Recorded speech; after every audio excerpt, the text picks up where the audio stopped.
Good morning students, all of you. अपना जो lesson चल रहा है उपनिवेशवाद और देहात सरकारी अभिलेखों का अध्ययन।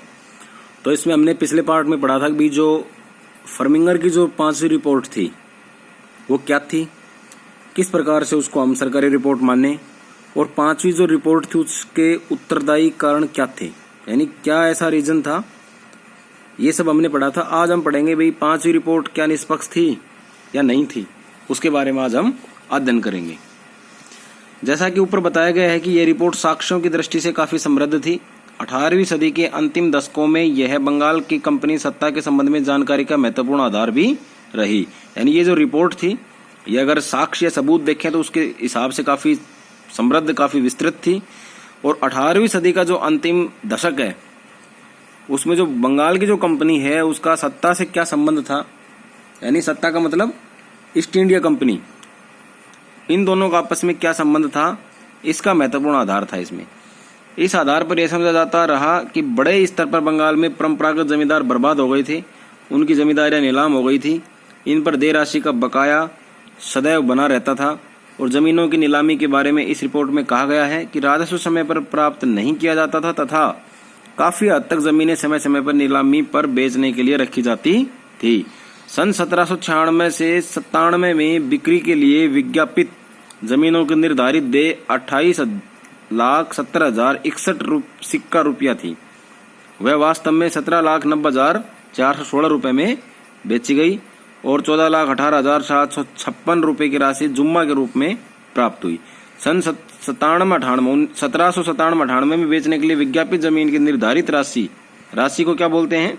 जो राशि किसी भी जमीन को बेचने के लिए निर्धारित करके उसको विज्ञापन पे छाप दिया जाता है उसे क्या बोलते हैं? जुम्मा।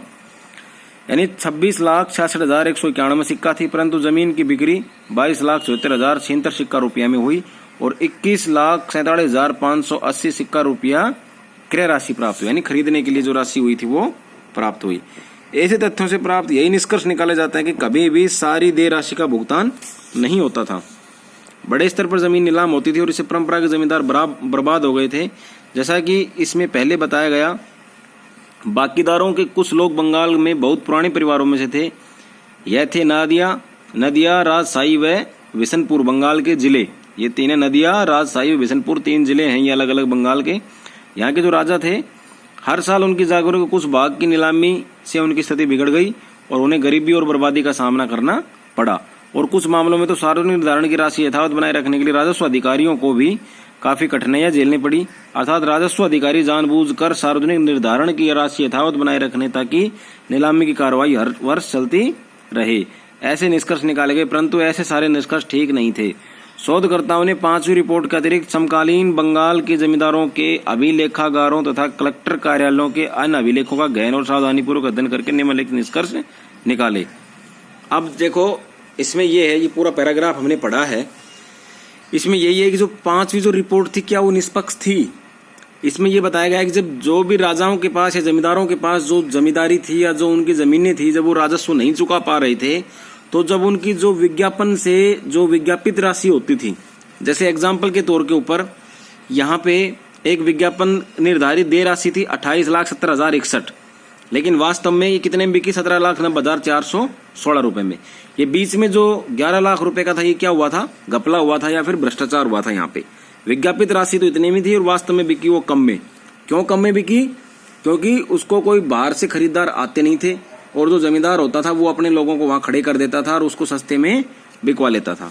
अब इसके बाद ये बहुत सारी ऐसी बातें बताई गई हैं कि बंगाल के भाई बहुत सारे ऐसे पुराने परिवार थे कुछ जिलों के अंदर, उनके साथ काफी भाई बुरा वो हुआ कि उनकी जमीनें बिक गई, उनकी जागीरें चली गई।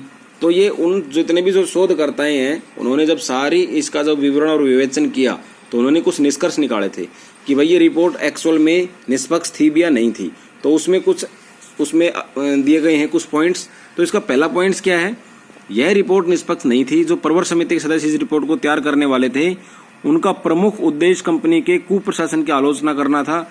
राजस्व प्रशासन की कमियों को बढ़ा चढ़ाकर प्रस्तुत किया गया, यानी जो राजस्व जो टैक्स जो आ रहा था उसकी कमियों को बढ़ा चढ़ाकर इस रिपोर्ट में दिया गया था। लेकिन एक्चुअल में जो इनको रिपोर्ट तैयार करनी थी वो ये थी, जो कंपनी जो वहां पर कुप्रशासन कर रही है, कैसे दुर्व्यवहार कर रही है, वो चीजें यहाँ पे दिखानी थी। दूसरा, परंपरागत जमींदारों की शक्ति का पतन काफी बढ़ा चढ़ाकर और आंकड़ों में जोड़ तोड़ के साथ पेश किया गया। जो परंपरागत जमींदार थे, पुराने जमींदार थे, वे उनकी किस प्रकार से उनकी शक्ति क्षीण हो गई, किस प्रकार से उनका अधिकार अब नहीं रह गया था, वो काफी बढ़ा चढ़ाकर इस रिपोर्ट में दिया गया था।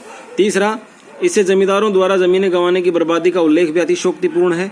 जैसा कि ऊपर बताया गया है कि जमींदार नीलामी में अपनी जमीनों को बचाने के लिए कई तरह के हथकंडे अपनाता था।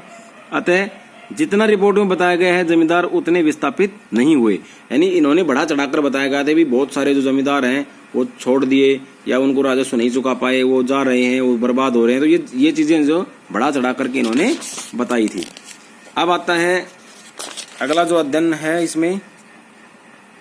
इसमें जो कुछ मोस्ट है इसको देखते हैं एक बार। यह है रेगुलेटिंग एक्ट। रेगुलेटिंग एक्ट क्या था? यह है 1773 ब्रिटिश ईस्ट इंडिया कंपनी पर नियंत्रण के उद्देश्य से पास किया गया था। ठीक है, ब्रिटिश ईस्ट इंडिया कंपनी पर नियंत्रण के उद्देश्य से रेगुलेटिंग एक्ट एक पास किया गया था 1773 ईस्वी में। इसमें बंगाल के गवर्नर को गवर्नर जनरल बनाया गया था और कलकत्ता में सुप्रीम कोर्ट बनाई गई थी। कंपनी के बोर्ड ऑफ डायरेक्टर्स को कंपनी की सैनिक तथा राजस्व संबंधी वार्षिक रिपोर्ट इंग्लैंड सरकार को देनी थी। दूसरा है, इसमें रेगुलेटिंग एक्ट की कमी को दूर करने के लिए पिट्स इंडिया एक्ट पास किया गया। यह इंग्लैंड में तत्कालीन प्रधानमंत्री पिट के नाम से था। ये पीछे हमने पढ़ा था, जो पिट इंडिया एक्ट जो है वो ब्रिटिश के प्रधानमंत्री पिट थे, वहाँ उनके नाम से बनाया गया था। अब आगे चलते हैं, आगे क्या है। हर्मिंगर की रिपोर्ट हमने पढ़ लिया भाई कैसी थी, क्या वो निष्पक्ष थी या नहीं थी, और उसके उत्तरदायी क्या कारण थे, तो सब चीजें हमने पिछले पार्ट्स में पढ़ा है। अब हम नया पार्ट ये अपना शुरू कर रहे हैं। इसमें कुदाल व हल, पहाड़ियां व संथालों का अध्ययन, यानी कुदाल व हल क्या है, इनके बारे में हम अध्ययन करेंगे इसमें। अभी तक हमने रैयत कहते हैं किसको? किसान को, जो जमींदारी के नीचे जो अपना छोटे जो किसान होते हैं उनको रैयत बोलते थे। गरीब व संपन्न किसानों तथा जोतदारों व जमींदारों के बारे में पढ़ा। कंपनी राज में आने से उनके जीवन में कैसे उतार चढ़ाव आए। वास्तव में बंगाल के देहात में उन इलाकों की कहानी थी जहाँ सिंचाई होती थी और खेती काफी अच्छी अवस्था में थी, लेकिन सारे बंगाल में ऐसी कृषि व्यवस्था नहीं थी। राजमहल की पहाड़ियों के इर्द गिर्द रहने वाले पहाड़ियां लोगों की खेती तो अभी कुदाल यानी होय पर आधारित थी, जबकि गुंजरिया पहाड़ियों की तलहटी में रहने वाले संथाल हल यानी प्लो की खेती यानी स्थायी कृषि सीख रहे थे। अभी हम इस भाग में विचार करेंगे कि अंग्रेजों ने अपने हितों के लिए कैसे पहाड़ियां और संथालों के जीवन में हस्तक्षेप कर उनके परंपरागत जीवन में बदलाव लाए और फिर उनकी प्रतिक्रिया क्या हुई, ये पढ़ेंगे हम। यानी जो इनका जो भाई पुराना जो अपना कृषि व्यवस्था थी पूरे बंगाल में वो कुदाल और हलों से ही थी, तो अंग्रेजों ने इनके जीवन में किस प्रकार से जो परंपरागत इनका जीवन था उसमें बदलाव ले आए और बदलाव लाने के बाद किस प्रकार से फिर ये प्रतिक्रियाएं हुई, किस प्रकार इसका विरोध हुआ, वो इसमें बताया गया है। तो पहला है कुदाल पहाड़ियां। यहाँ कुदाल पहाड़ियां लोगों के जीवन व अर्थव्यवस्था के प्रतीक के रूप में लिया गया। बंगाल में राजमहल की पहाड़ियों क्षेत्र में रहने वाले लोग पहाड़िया के नाम से जाना जाता था। ये लोग सदियों की प्रकृति के गोद में निवास करते आ रहे थे। झूम की खेती, जंगल के उत्पाद और शिकार आदि जीविकोपार्जन के साधन थे। तो आओ हम पहाड़ी जनजाति के लोगों के बारे में विस्तार से जाने। अब सबसे पहला आता है पहाड़िया लोगों का आर्थिक व सामाजिक जीवन। इनका आर्थिक और सामाजिक जीवन यानी इनकी किस प्रकार से अपनी जीवन शैली थी उसके बारे में इसमें बताया गया है। तो पहला है पहाड़िया लोग जंगल में झाड़ियों को काटकर घास फूस को जलाकर एक छोटा सा जमीन का टुकड़ा निकाल लेते थे। यह छोटा सा खेत पर्याप्त उपजाऊ होता था। घास व झाड़ियों के जलने से बनी राख उसे और भी उपजाऊ बना देती थी। ये लोग साधारण कृषि औजार उदाल से जमीन को थोड़ा कुरचकर खेती करते थे। कुछ वर्षों तक उसमें खाने के लिए विभिन्न तरह की दालें, ज्वार, बाजरा उगाते थे। फिर कुछ वर्षों के लिए उसे खाली छोड़ देते थे ताकि पुनः उर्वर हो जाए। उल्लेखनीय है कि प्रति भूमि में जो घास उगाती थी वे पशु चारे के रूप में प्रयोग में लाते थे। इस बीच वे किसी दूसरे स्थान पर जंगल साफ करके खेती करते।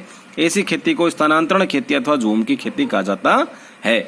अब इसमें यह आता है भाई झूम की खेती क्या है, ठीक है। इसमें ऊपर आया था ना झूम की खेती, जंगल के उत्पाद शिकार करके। तो जो पहाड़िया जो लोग थे, जो पहाड़ों की तलहटी में रहते थे, जो पहाड़ों में रहते थे, वो क्या करते थे कि भाई जो जंगल होता था उसकी जो झाड़ फूस होते हैं उनको काट करके, उनको जला करके एक ऐसा टुकड़ा, छोटा सा टुकड़ा, मान लो उन्होंने 40 और 50 फीट का एक टुकड़ा उन्होंने साफ कर लिया। और उस साफ में जो कुदाल जो होती है, कुदाल आप समझ गए ना, जैसे फावड़ी की तरह एक बैसा लगा होता है, वो पैनी होती है दोनों साइडों से, और जो टाइट जो जमीन की परत होती है यानी जो मजबूत परत होती है जमीन की, उसको या फिर कंक्रीट वाली जो जमीन है उसको खोदने में आराम से वो काम आती है। तो ये क्या करते थे, जंगल में जो झाड़ियां हैं वहां रोज भाई खेती तो होती नहीं थी, जमीन सख्त थी, तो अपनी कुदाल के माध्यम से ये क्या करते थे, वहां पे अपनी वो खेती करते थे। तो इन्होंने क्या किया, जो जमीन होती थी उसको उपजाऊ बना लेते थे। कैसे उपजाऊ बनाते थे, उसको खोद करके कुदाल से, और जो झाड़ियां हैं उनको जलाते थे, वो राख भी है वो मिट्टी मिल जाती थी, वो मिट्टी उपजाऊ होती थी। तो कुछ सालों तक यानी कुछ 2 या 3 बार वो क्या करते थे, उसमें दाल वगैरह, बाजरा, ज्वार, कुछ इस तरह की जो फसलें हैं वो उगा लेते थे।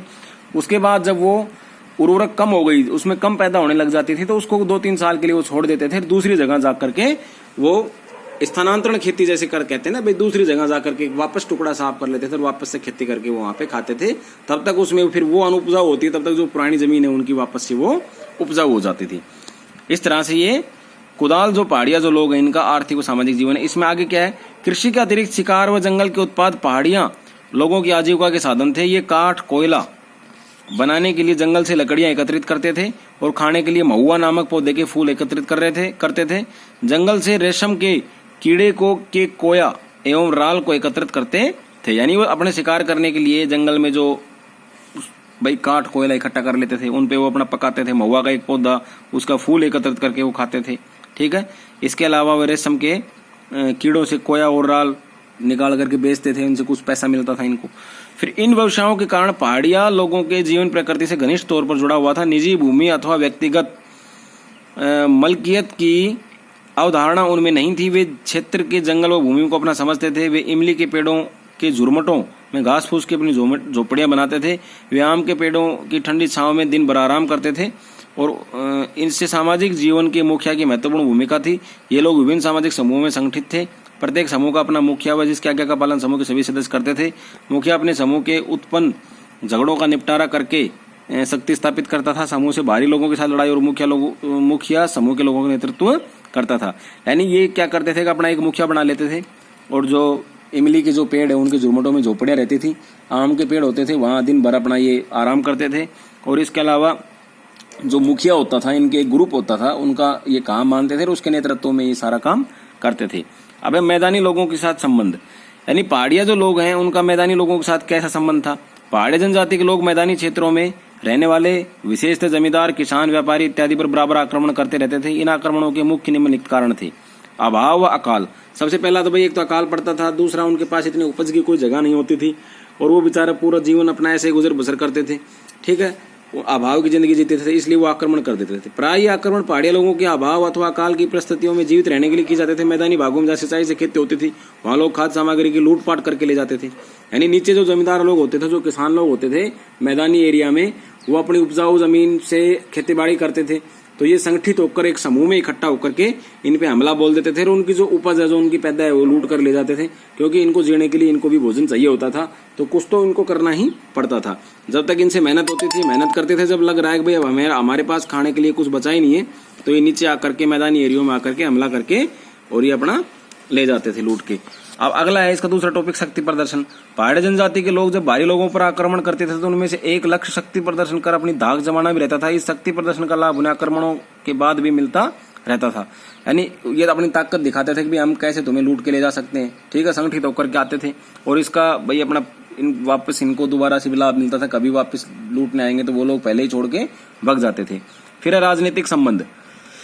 इन आक्रमणों का लाभ पहाड़िया मुखियाओं अथवा सरदारों को भारी लोगों के साथ राजनीतिक संबंध स्थापना में मिलता था।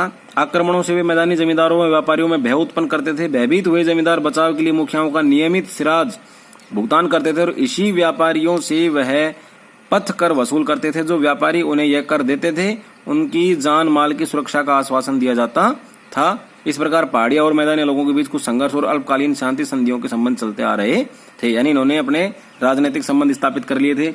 इन्होंने एक तरह से भाई बीच बचाव वाली नीति अपना ली थी। ठीक है, हमें आप खाने के लिए या फिर हमें कुछ भी आप भुगतान कर सकते हैं। तो जो व्यापारी लोग होते थे, ठीक है, वो जहाँ से मतलब इन रास्तों से जाते थे तो उनको एक टैक्स के रूप में अपना कुछ इस तरह की चीजें देते थे।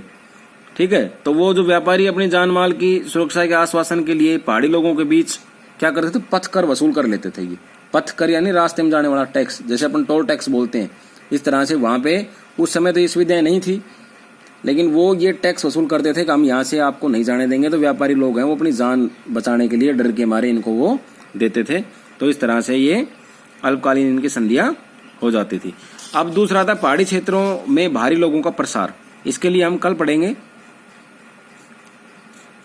पहाड़ी क्षेत्रों में भारी लोगों का किस प्रकार से प्रसार हुआ, किस प्रकार से वो आए, या किस प्रकार से वो रहे। इसमें से मैं आपको एक प्रश्न दे रहा हूं, उसको आप अपनी फेयर नोटबुक में आपको करना है।